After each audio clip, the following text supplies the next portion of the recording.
ಅದು ತುಂಬಾನು ಅಂದವಾಗಿರುವ ಒಂದೂರು. ಹಚ್ಚ ಹಸಿರಾದ ಹೊಲದೊಂದಿಗೆ ನೋಡಕ್ಕೆ ಅಂದವಾಗಿರುವ ಊರಿನ ಹೆಸರು ಸುಂದರಗಿರಿ. ಆದ್ರೆ ಕೆಲವು ವರ್ಷಗಳಿಂದ ಮಳೆ ಬರಲಿಲ್ಲ ಅನ್ನೋದ್ರಿಂದ ಆ ಊರಿನಲ್ಲಿ ಇವಾಗ ನೀರಿನ ಸಮಸ್ಯೆ ಇತ್ತು. ಆ ಊರಿನಲ್ಲಿರುವ ಕೊಳ, ನದಿ ಎಲ್ಲದರಲ್ಲೂ ನೀರು ಬತ್ತಿ ಹೋಗಿತ್ತು. ಇವಾಗ ಉಳಿದಿರುವ ಆ ಬೆಳೆಗಳನ್ನ ಕಾಪಾಡಕ್ಕೆ ಊರಿನ ರೈತರು ನಂಬಿರೋದು ಆ ಊರಿನ ಬಾವಿ ನೀರನ್ನ ಮಾತ್ರ. ಆದ್ರೆ ಆ ಬಾವಿಯಿಂದ ಯಾರ ಹೊಲಗಳಿಗೆ ಎಷ್ಟು ನೀರು ಬಿಡೋದನ್ನೋದ್ರಲ್ಲಿ ಆ ಊರಿನ ಮುಖ್ಯಸ್ಥನಾದ ನರಸಿಂಹಯ್ಯ ಹಾಗೂ ರಂಗಯ್ಯನ ಮಧ್ಯದಲ್ಲಿ ಒಂದು ದೊಡ್ಡ ಚರ್ಚೆನೆ ನಡೀತಾ ಇತ್ತು. ರಂಗಯ್ಯ ತುಂಬಾನೇ ಕೋಪಗಾರ, ಆದ್ರೆ ನರಸಿಂಹಯ್ಯ ಧರ್ಮದ ದಾರಿಯಲ್ಲಿ ನಡೆಯೋರು. ನರಸಿಂಹಯ್ಯನಿಗೆ ರಾಮಯ್ಯ ಅನ್ನುವ ಒಬ್ಬ ಮಗ ಇದ್ದ. ರಾಮಯ್ಯನಿಗೆ ಇವಾಗ 37 ವಯಸ್ಸಾಗಿತ್ತು. ಅವನು ಚೆನ್ನಾಗಿ ಓದಿರುವ ಹುಡುಗ. ಅವನ ತಂದೆಯ ಜೊತೆನೆ ಇದ್ಕೊಂಡು ತಂದೆಗೆ ಏನಾದ್ರೂ ಸಮಸ್ಯೆ ಬಂದ್ರೆ ಅದನ್ನೆಲ್ಲ ಅವನು ಸರಿ ಮಾಡ್ಕೊಳ್ತಾ ಇದ್ದ. ಹೀಗಿರುವಾಗ ಈ ಸಲ ಬಾವಿ ನೀರಿಗೆ ಏನ್ ತೀರ್ಪು ಬರುತ್ತೋ ಏನೋ ಅಂತ ತಿಳ್ಕೊಳ್ಳೋದಕ್ಕೋಸ್ಕರ ಊರಿನವರು ಎಲ್ರೂ ಕೂಡ ಊರ್ ಪಂಚಾಯಿತಿಗೆ ಬಂದಿದ್ರು. ಅಲ್ಲಿ ಊರಿನ ಮುಖ್ಯಸ್ಥರಾದ ನರಸಿಂಹಯ್ಯ, ರಂಗಯ್ಯ ಹಾಗೂ ಗೋಪಾಲ್ ಹಾಗೂ ಊರಿನವರು ಎಲ್ರೂ ಕೂಡ ನಿಂತ್ಕೊಂಡಿದ್ರು. ನರಸಿಂಹಯ್ಯ ತುಂಬಾನು ತಾಳ್ಮೆಯಿಂದ ಗಂಭೀರವಾಗಿ, ರಂಗಯ್ಯ, ಇಲ್ಲಿವರೆಗೂ ನಾವೆಲ್ಲರೂ ಒಟ್ಟಿಗೆ ಬಾಳ್ತಾ ಇದ್ದೀವಿ. ಅದು ನಮ್ಮ ಅಜ್ಜನ್ ಕಾಲದಲ್ಲಿ ಕಟ್ಟಿರೋ ಬಾವಿ ಅಲ್ವಾ. ಈ ಊರಿನಲ್ಲಿ ಎಲ್ಲರಿಗೂ ಹೊಲ ಇದೆ. ಆ ಬಾವಿ ನೀರು ಈ ಊರಲ್ಲಿರುವ ಎಲ್ರಿಗೂ ಸ್ವಂತ. ಆದ್ರಿಂದ ಎಲ್ರಿಗೂ ಸಮವಾಗಿ ನೀರನ್ನ ಹಂಚ್ಬೇಕಾಗುತ್ತೆ. ರಂಗಯ್ಯ ತುಂಬಾನು ಕೋಪದಿಂದ ಈ ರೀತಿ ಹೇಳ್ದ. ನರಸಿಂಹಯ್ಯ, ನೀನು ಹಳೆ ಕತೆ ಎಲ್ಲ ಹೇಳ್ತೀಯ, ಆದ್ರೆ ಹೊಸ ಕತೆನ ಕೇಳೋ. ಬಾವಿ ಇರೋದು ನನ್ನ ಹೊಲದ ಪಕ್ಕದಲ್ಲಿ. ಮೊದಲು ನನ್ನ ಹೊಲಕ್ಕೇನೆ ನೀರ್ ಬಿಡ್ಬೇಕು, ಆಮೇಲೆ ಬೇಕಾದ್ರೆ ಎಲ್ಲರ ಹೊಲಕ್ಕೂ ನೀರ್ ಬಿಡ್ಬೋದೋ, ಇದನ್ನೇ ತೀರ್ಪು ಅಂತ ಹೇಳೋ. ಆವಾಗ ಗುಂಪಿನಲ್ಲಿ ನಿಂತ್ಕೊಂಡಿದ್ದ ಗೋಪಾಲ್ ಅನ್ನುವ ರೈತ, ಅದ್ ಹೇಗೆ ದಣಿ, ನನ್ನ ಹೊಲದಲ್ಲಿ ನಾನು ಜೋಳ ಹಾಕಿದ್ದೀನಿ. ಇನ್ನೊಂದು 3 ದಿನದಲ್ಲಿ ನನ್ನ ಹೊಲಕ್ಕೆ ನಾನು ನೀರ್ ಬಿಡ್ಲಿಲ್ಲ ಅಂದ್ರೆ ಆಮೇಲೆ ಬೆಳೆದ ಬೆಳೆ ಎಲ್ಲಾನು ಹಾಳಾಗುತ್ತೆ. ಮೊದಲು ನೀರ್ ನನಗ್ ಬೇಕು.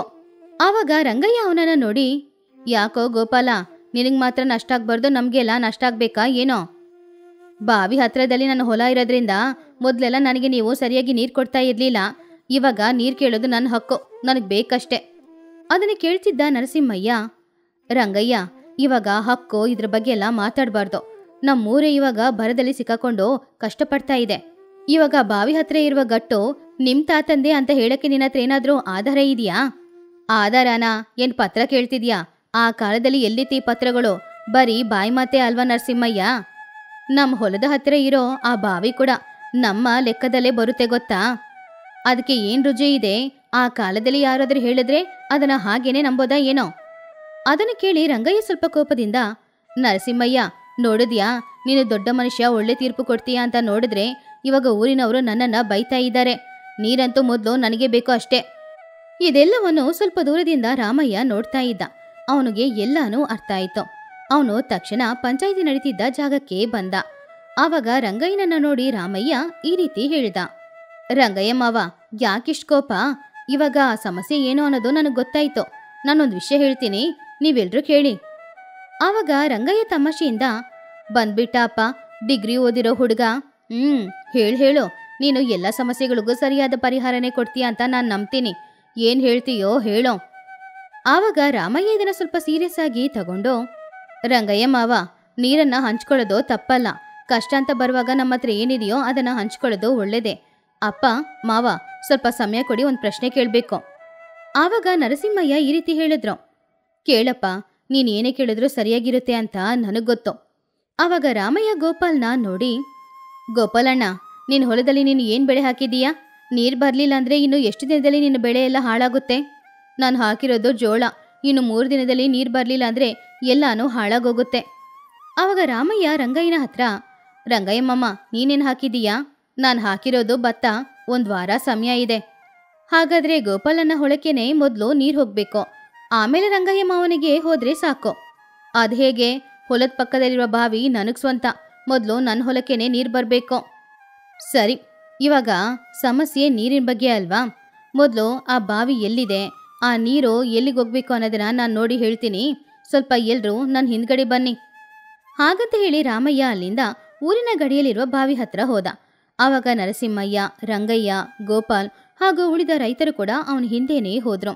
ರಾಮಯ್ಯ ಅಲ್ಲಿಗೆ ಹೋಗಿ ಬಾವಿ ಹಾಗೂ ಬಾವಿಯ ಸುತ್ತಮುತ್ತ ಇರುವ ಮಣ್ಣಿನ ಗಟ್ಟನ್ನ ಪರೀಕ್ಷಿಸಿ ನೋಡ್ತಾ ಇದ್ದ. ಬಾವಿ ಪಕ್ಕದಲ್ಲಿರುವ ಈ ಮಣ್ಣಿನ ಗಟ್ಟು ನೋಡಿದ್ರಾ? ಇದು ಬಾವಿಯಿಂದ 2 ಪಕ್ಕನೂ ಹೋಗ್ತಾ ಇದೆ. ಇವಾಗ ಈ ಬಾವಿ ನೀರು ಯಾರಿಗೆ ತುಂಬ ಮುಖ್ಯ, ಯಾರಿಗೆ ದೊಡ್ಡ ನಷ್ಟ ಅಂತ ನಾವು ಯೋಚನೆ ಮಾಡಬೇಕು. ಹೌದೌದು, ನಷ್ಟದ ಬಗ್ಗೆ ಯೋಚನೆ ಮಾಡೋದು ಮುಖ್ಯನೇ. ರಂಗಯ್ಯ ಮಾವನ ಮಾತು ನಿಜಾನೇ. ಬಾವಿ ಪಕ್ಕದಲ್ಲಿರೋದು ಅವ್ರ ಹೊಲ ತಾನೆ. ಮೊದಲು ರಂಗಯ್ಯ ಮಾವನ ಹೊಲಕ್ಕೆ ನೀರು ಬಿಟ್ಬಿಟ್ಟು ಆಮೇಲೆ ಗೋಪಾಲನ ಹೊಲಕ್ಕೆ ಬಿಟ್ಟರೆ ಸಾಕು. ಅದನ್ನು ಕೇಳಿ ರಂಗಯ್ಯ ಸಂತೋಷದಿಂದ, ನೋಡಿದ್ಯಾ ನರಸಿಂಹಯ್ಯ, ನಿನ್ ಮಗ ಸರಿಯಾದ ತೀರ್ಪೇ ಕೊಟ್ಟಿದ್ದಾನೆ. ಆವಾಗ ರಾಮಯ್ಯ ಈ ರೀತಿ ಹೇಳ್ದ. ಆದರೆ ಒಂದು ನಿಮಿಷ, ಈ ನೀರನ್ನ ಯಾರ ಹೊಲಕ್ಕೂ ಬಿಟ್ಟರೂ ಕೂಡ ನಾವು ಹಳೆಯ ವಿಧಾನದಲ್ಲಿ ಬಿಡಬೇಕು. ಅದು ನಮ್ಮ ಅಜ್ಜನ ಕಾಲದಲ್ಲಿ ನಮ್ಮ ಅಜ್ಜ ಮಾಡಿದ್ದು. ನಾನು ಅದನ್ನ ನೋಡಿದ್ದೀನಿ ಗೊತ್ತಾ. ರಾಮಯ್ಯ 2 ದೊಡ್ಡ ಮಡಿಕೆಗಳನ್ನ ತಗೊಂಡ್ಬರಕ್ಕೆ ಕೇಳಿ ಅಲ್ಲಿರುವ ಒಂದು ಯುವಕನ ಹತ್ರ ಹೇಳಿದಾಗ ಅವನು ತಗೊಂಡ್ ಬಂದ. ಈ 2 ಮಡಿಕೆಗಳು ಖಾಲಿಯಾಗಿದೆ. ಬಾವಿಯಲ್ಲಿ ಇನ್ನು ಎಷ್ಟು ನೀರಿದೆ, ಎಷ್ಟು ದಿನಕ್ಕೆ ಹೊಲಕ್ಕೆ ಈ ನೀರು ಬರುತ್ತೆ ಅಂತ ಯಾರಿಗೂ ಗೊತ್ತಿಲ್ಲ. ಆದ್ರಿಂದ ನೀರು ಹೋಗೋ ಸಮಯನ ಅಲ್ಲ, ಎಷ್ಟು ನೀರು ಹೋಗ್ತಾ ಇದೆ ಅನ್ನೋದನ್ನ ಲೆಕ್ಕ ಮಾಡ್ಬೇಕಾಗುತ್ತೆ. ಅಂದ್ರೆ ಮಡಿಕೆಯಿಂದ ನೀರು ತೆಗೆದು ಉಯ್ಬೇಕಂತೀಯ? ಇಲ್ಲ ಅಣ್ಣ, ನಾನು ಹಾಗೆ ಹೇಳ್ತಾ ಇಲ್ಲ.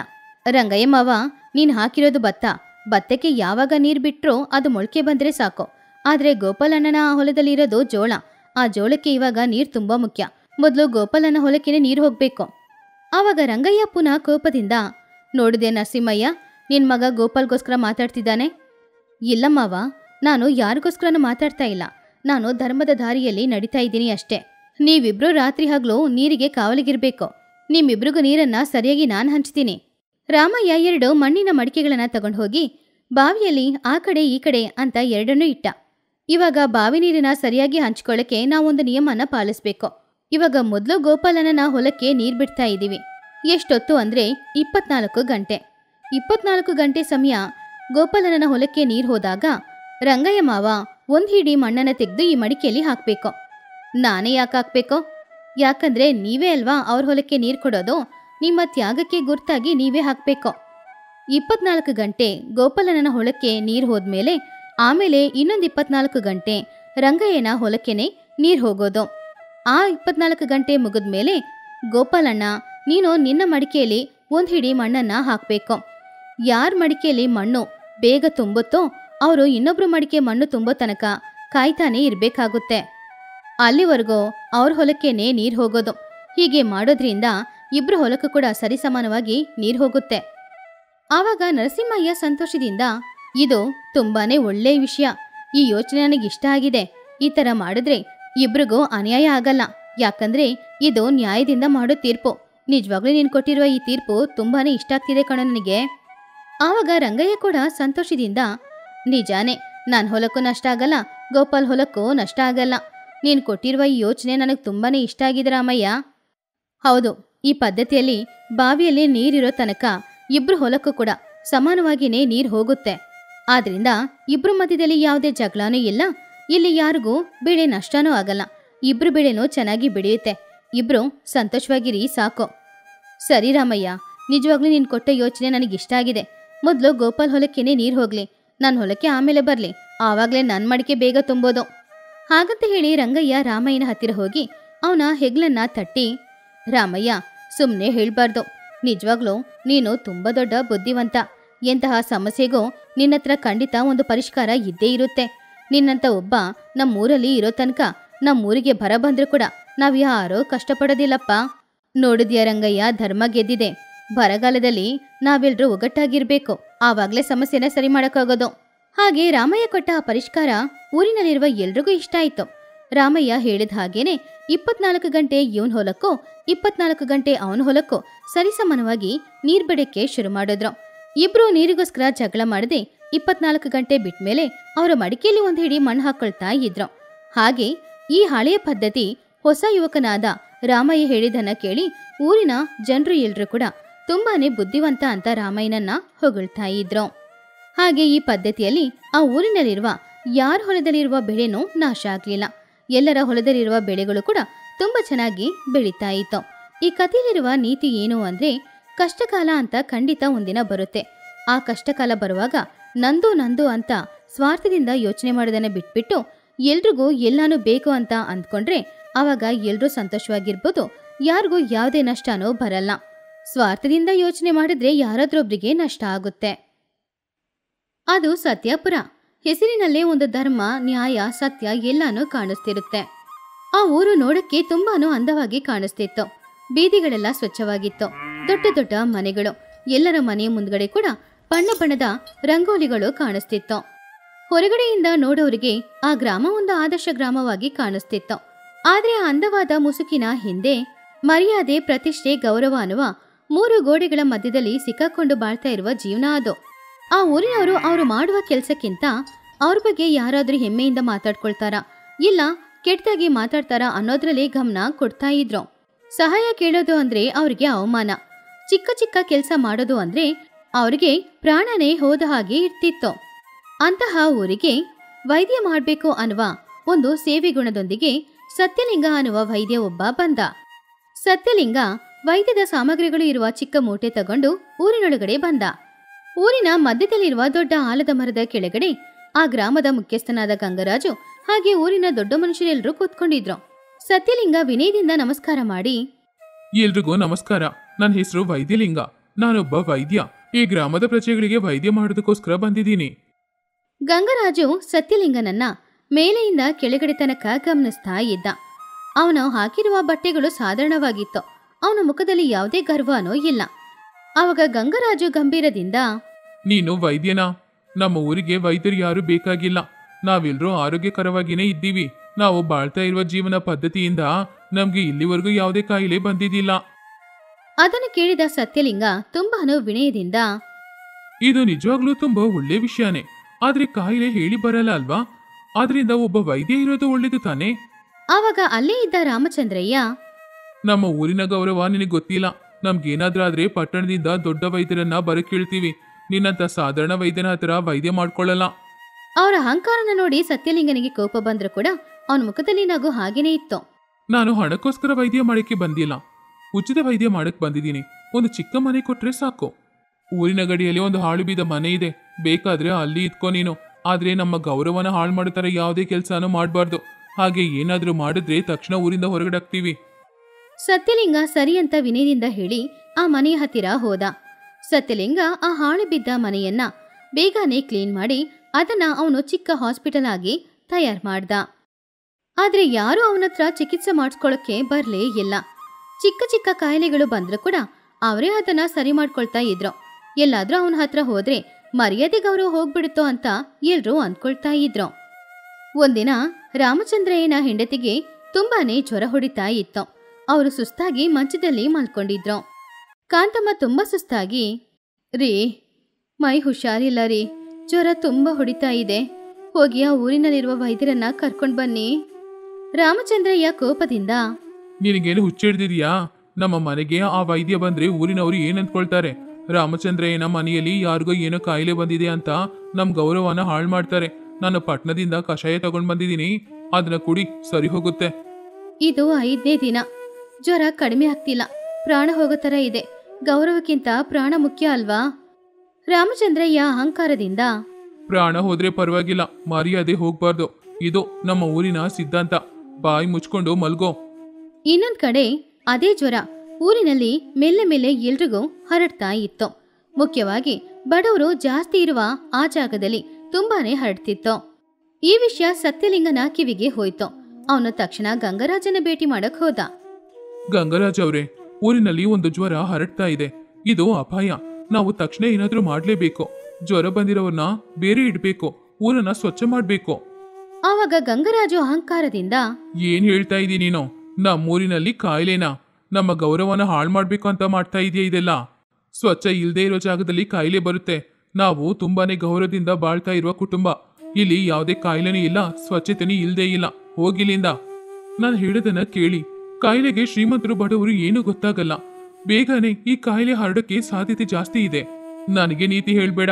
ನಮ್ಮ ಆರೋಗ್ಯ, ನಮ್ಮ ಮರ್ಯಾದೆನ ಹೇಗೆ ಕಾಪಾಡ್ಕೊಳ್ಬೇಕು ಅಂತ ನನಗೆ ಗೊತ್ತೋ. ನಿನ್ ಕೆಲ್ಸ ನೀನ್ ನೋಡ್ಕೋ. ಸತ್ಯಲಿಂಗ ನಿರಾಶೆಯಿಂದ ಹಿಂದೆ ತಿರುಗಿ ಬಂದ. ಗೌರವ ಅನ್ನುವ ಕಾಯಿಲೆ ಈ ಅಂಟು ರೋಗಕ್ಕಿಂತ ತುಂಬಾನೇ ಹೆಚ್ಚಾಗಿದೆ ಇವರಲ್ಲಿ ಅಂತ ಅಂದ್ಕೊಂಡ. ಆದ್ರೆ ಗಂಗರಾಜು ಹೇಳಿದ ಮಾತುಗಳು ಸುಳ್ಳು ಅನ್ನೋ ತರ ಆ ಕಾಯಿಲೆ ಮೆಲ್ಲೆ ಮೆಲ್ಲೆ ಊರಿಡಿ ಹರಡ್ತಾ ಇತ್ತು. ಒಬ್ಬೊಬ್ರು ಮನೆಯಲ್ಲೂ ಒಬ್ರಾದ್ರೂ ಆ ಜ್ವರದಿಂದ ಕಷ್ಟಪಡ್ತಾ ಇದ್ರು. ಆದ್ರೂ ಸರಿ, ಯಾರು ಕೂಡ ವೈದ್ಯರ ಹತ್ತಿರ ಚಿಕಿತ್ಸೆ ಮಾಡಿಸ್ಕೊಳ್ಳೋದಕ್ಕೋಸ್ಕರ ಹೋಗ್ಲಿಲ್ಲ. ಊರಿನ ಬೀದಿಯಲ್ಲಿ ಪ್ರಜೆಗಳ ಸಂಖ್ಯೆ ಕಡಿಮೆ ಆಗ್ತಾ ಇತ್ತು. ಎಲ್ಲರ ಮನೆಯಲ್ಲೂ ಏನೋ ಒಂದು ನೋವಿತ್ತು. ಆದ್ರೆ ಹೊರಗಡೆ ಮಾತ್ರ ಅವರೆಲ್ಲರೂ ಸಂತೋಷವಾಗಿ ಇರೋ ತರ ನಾಟಕ ಮಾಡ್ತಾ ಇದ್ರು. ಸತ್ಯಲಿಂಗ ಇನ್ನೂ ಲಾಭ ಇಲ್ಲ ಅಂತ ಅವನೇ ಎಲ್ಲರ ಮನೆಗೆ ಹೋಗಿ ಚಿಕಿತ್ಸೆ ಮಾಡೋಣ ಅಂತ ಅಂದ್ಕೊಂಡ. ಹಾಗೆ ಸತ್ಯಲಿಂಗ ಒಂದು ಮನೆ ಬಾಗಿಲನ್ನ ಬಡಿದ. ಅಮ್ಮ, ಯಾರಾದ್ರೂ ಇದ್ದೀರಾ? ಒಳಗಡೆಯಿಂದ ಕೆಮ್ಮೋ ಶಬ್ದ ಕೇಳಿಸ್ತಾ ಇದೆ. ನಾನು ವೈದ್ಯ ಬಂದಿದ್ದೀನಿ. ದಯವಿಟ್ಟು ಯಾರಾದ್ರೂ ಬಾಗಿಲು ತೆರೀರಿ. ಪುನಃ ಸತ್ಯಲಿಂಗ, ದಯವಿಟ್ಟು ಹೆದರ್ಬೇಡಿ. ನಾನು ಬಂದಿರೋದು ಚಿಕಿತ್ಸೆ ಮಾಡಕ್ಕೆ. ನಿಮ್ಮ ಗೌರವಕ್ಕೆ ಏನೂ ಕಲಂಕ ಬರಲ್ಲ. ನಾನು ಯಾರತ್ರನೂ ಏನು ಹೇಳಲ್ಲ. ಕೆಲವರು ಅವನ ಮಾತನ್ನು ಕೇಳಿ ಬಾಗಿಲನ್ನ ತೆರೆದ್ರು. ಒಳಗಡೆ ಜ್ವರದಿಂದ ಕಷ್ಟಪಡೋರನ್ನ ನೋಡಿ ಸತ್ಯಲಿಂಗ ತುಂಬಾನು ಬೇಜಾರು ಮಾಡ್ಕೊಂಡು ಅವನ ಹತ್ರ ಇರುವ ಔಷಧಿಯಿಂದ ಅವರ ಜ್ವರನ ಕಡಿಮೆ ಮಾಡಕ್ಕೆ ಪ್ರಯತ್ನ ಪಡ್ತಾ ಇದ್ದ. ಕೊನೆಗೆ ರಾಮಚಂದ್ರಯ್ಯನ ಮನೆಗೆ ಹೋದ. ಅವನ ಮನೆ ಬಾಗಿಲು ಹಾಕಿತ್ತು. ರಾಮಚಂದ್ರಯ್ಯ ಅವರೇ, ಒಳಗಡೆ ಯಾರಾದ್ರೂ ಇದ್ದೀರಾ? ಒಳಗಡೆಯಿಂದ ಕಾಂತಮ್ಮ ಕೆಮ್ಮುವ ಶಬ್ದ ಕೇಳಿಸ್ತು. ಆದ್ರೆ ರಾಮಚಂದ್ರಯ್ಯ ಬಾಗಿಲು ತೆರೀಲೇ ಇಲ್ಲ. ಆವಾಗ ಸತ್ಯಲಿಂಗ, ರಾಮಚಂದ್ರಯ್ಯ ಅವರೇ, ನಿಮ್ಮ ಹೆಂಡತಿಯ ಪರಿಸ್ಥಿತಿ ಸ್ವಲ್ಪನೂ ಸರಿಯಿಲ್ಲ. ನೀವು ನಿಮ್ಮ ಗೌರವ ಮರ್ಯಾದೆ ಎಲ್ಲಾನು ಬಿಡಿ. ನಾನು ಅವ್ರ ಪ್ರಾಣನ ಕಾಪಾಡ್ತೀನಿ. ಬಾಗಿಲು ತೆರೆಯುವ ಶಬ್ದ ಕೇಳಿಸ್ತು. ರಾಮಚಂದ್ರಯ್ಯ ಮನೆಯೊಳಗಡೆಯಿಂದ ಹೊರಗಡೆ ಬಂದ್ರು. ಅವರ ಮುಖದಲ್ಲಿದ್ದ ಅಹಂಕಾರ, ಗರ್ವ ಎಲ್ಲಾನು ಹೋಗಿತ್ತು. ರಾಮಚಂದ್ರಯ್ಯ ಅಳುತ್ತಾ, ನನ್ನನ್ನ ಕ್ಷಮಿಸ್ಬಿಡಿ. ನನ್ನ ಹೆಂಡತಿ ಪ್ರಾಣನ ಕಾಪಾಡಿ. ಗೌರವ ಗೌರವ ಅಂತ ಅವಳ ಪ್ರಾಣ ಹೋಗೋ ಪರಿಸ್ಥಿತಿಗೆ ಬಂದಿದೆ. ಸತ್ಯಲಿಂಗ ಒಳಗಡೆ ಹೋಗಿ ಕಾಂತಮ್ಮನನ್ನ ಚೆಕ್ ಮಾಡಿ ನೋಡ್ದ. ಅವರ ಪರಿಸ್ಥಿತಿ ತುಂಬಾನು ಮೋಸವಾಗಿತ್ತು. ಆ ಕಾಯಿಲೆನ ಗುಣ ಮಾಡ್ಬೇಕು ಅಂದ್ರೆ ಒಂದೇ ಒಂದು ಮೂಲಿಕೆ ಇದ್ರೆ ಸಾಕು. ಆದ್ರೆ ಆ ಮೂಲಿಕೆ ಊರಿನ ಗಡಿಯಲ್ಲಿರುವ ಕೆಸರಿನಲ್ಲಿ ಬೆಳೀತಾ ಇದೆ ಅಂತ ಹೇಳ್ದ. ಆ ಜಾಗಕ್ಕೆ ಹೋಗ್ಬೇಕು ಅಂದ್ರೆ ಆ ಊರಿನವರು ಅದನ್ನ ಅವಮಾನ ಅಂತ ಅಂದ್ಕೊಂಡು ಯಾರು ಹೋಗ್ತಾನೆ ಇರ್ತಿರ್ಲಿಲ್ಲ. ಸತ್ಯಲಿಂಗ ಶಿವಯ್ಯ ಅನ್ನುವ ಒಬ್ಬ ರೈತನ ಹತ್ತಿರ ಹೋಗಿ, ಶಿವಯ್ಯ, ಈ ಕಾಯಿಲೆಗಳನ್ನ ಗುಣ ಮಾಡುವ ಮೂಲಿಕೆ ನಮ್ಮ ಊರಿನ ಗಡಿಯಲ್ಲಿರುವ ಕೆಸರಿನ ಕೊಳದ ಹತ್ತಿರ ಇದೆ. ನನಗೆ ಸ್ವಲ್ಪ ಸಹಾಯ ಮಾಡ್ತೀಯಾ? ಶಿವಯ್ಯ ಭಯದಿಂದ, ಅಯ್ಯೋ ವೈದ್ಯರೇ, ಆ ಜಾಗಕ್ಕೆ ಹೋದ್ರೆ ಊರಿನ ಮುಖ್ಯಸ್ಥರು ಊರಿಂದ ಹೊರಗಡೆ ಹೋಗ ಕೇಳ್ತಾರೆ. ಅಲ್ಲಿಗೆ ಹೋಗೋದು ತುಂಬಾ ದೊಡ್ಡ ಅವಮಾನ. ಪ್ರಾಣ ಹೋಗೋದ್ಕಿಂತ ನಿಮ್ಮ ಗೌರವ ಪ್ರತಿಷ್ಠೆ ನಿಮಗೆ ಹೆಚ್ಚಾಯ್ತಾ? ಹೇಳು ಶಿವಯ್ಯ, ಇವಾಗ ಪ್ರಾಣ ಕಾಪಾಡೋದು ಮುಖ್ಯನಾ, ನಿಮ್ಮ ಗೌರವ ಮುಖ್ಯನಾ? ಸತ್ಯಲಿಂಗ ಮಾತಿಗೆ ಶಿವಯ್ಯನಿಗೆ ಧೈರ್ಯನೋ ಬಂತು. ಇಬ್ರು ಸೇರಿ ಆ ಮೂಲಿಕೆ ತಗೊಂಡ್ ಬರೋದಕ್ಕೋಸ್ಕರ ಹೋದ್ರು. ಅದೇ ಸಮಯದಲ್ಲಿ ಗಂಗರಾಜುವಿನ ಮನೆಯಲ್ಲೂ ಕೂಡ ಆ ಕಾಯಿಲೆ ಹರಡಿತ್ತು. ಅವನ ಒಬ್ನೇ ಒಬ್ಬ ಮಗ. ಅವನಿಗೆ ತುಂಬಾನು ಜ್ವರ ಹೊಡಿತಾ ಇತ್ತು. ಗಂಗರಾಜುಗೆ ಏನ್ ಮಾಡದಂತ ಅರ್ಥ ಆಗ್ಲಿಲ್ಲ. ಅವನ ಹಣ, ಅಧಿಕಾರ ಎಲ್ಲಾನು ಉಪಯೋಗ ಮಾಡಿ ಅವನು ಪಟ್ಟಣದಿಂದ ಏನೇನು ಔಷಧಿನ ತಗೊಂಡ್ ಬಂದ್ ಕೊಟ್ರು ಕೂಡ ಮಗನಿಗೆ ಕಾಯಿಲೆ ಅಂತ ಗುಣ ಆಗ್ಲಿಲ್ಲ. ಅವಾಗ ಗಂಗರಾಜು ಹೆಂಡತಿ ಅಳುತ್ತಾ, ರೀ, ನಮ್ಮ ಮಗನಿಗೆ ಕಾಯಿಲೆ ಜಾಸ್ತಿ ಆಗ್ತಾ ಇದೆ. ನಮ್ಮ ಗೌರವ ಮರ್ಯಾದೆ ಎಲ್ಲ ಅವನ ಪ್ರಾಣನ ಕಾಪಾಡ್ತಾ ಇಲ್ಲ. ದಯವಿಟ್ಟು ನಿಮ್ಮ ಅಹಂಕಾರನ ಬಿಡಿ. ಊರಿನ ವೈದ್ಯರ ಹತ್ತಿರ ಹೋಗಿ ಕೇಳಿ, ಅವರು ಖಂಡಿತ ಔಷಧಿ ಕೊಡ್ತಾರೆ. ಗಂಗರಾಜು ಕೂಡ ನಿಸ್ಸಹಾಯದಿಂದ, ಆದ್ರೆ ನಾನು ಹೇಗೆ ಹೋಗೋದು? ಅವನತ್ರ ಹೋಗಿ ವೈದ್ಯ ಮಾಡು ಅಂತ ಹೇಗೆ ಕೇಳೋದು? ನನ್ನ ಗೌರವ ಏನಾಗೋದು? ನಮ್ಮ ಮಗನ ಪ್ರಾಣ ಹೋಗಿ ನಿಮ್ಮ ಗೌರವನ ಹಿಡ್ಕೊಂಡು ಸಾಯ್ತೀರಾ? ಹೋಗಿ. ಗಂಗರಾಜು ಅವನ ಜೀವನದಲ್ಲಿ ಮೊದಲನೇ ಸಲ ಸೋತೋಗಿದ್ದ. ಅವನ ಗೌರವ, ಅಹಂಕಾರ, ಮರ್ಯಾದೆಗಿಂತ ತನ್ನ ಮಗನ ಪ್ರಾಣ ಮುಖ್ಯ ಅಂತ ಅವನು ಅಂದ್ಕೊಂಡ.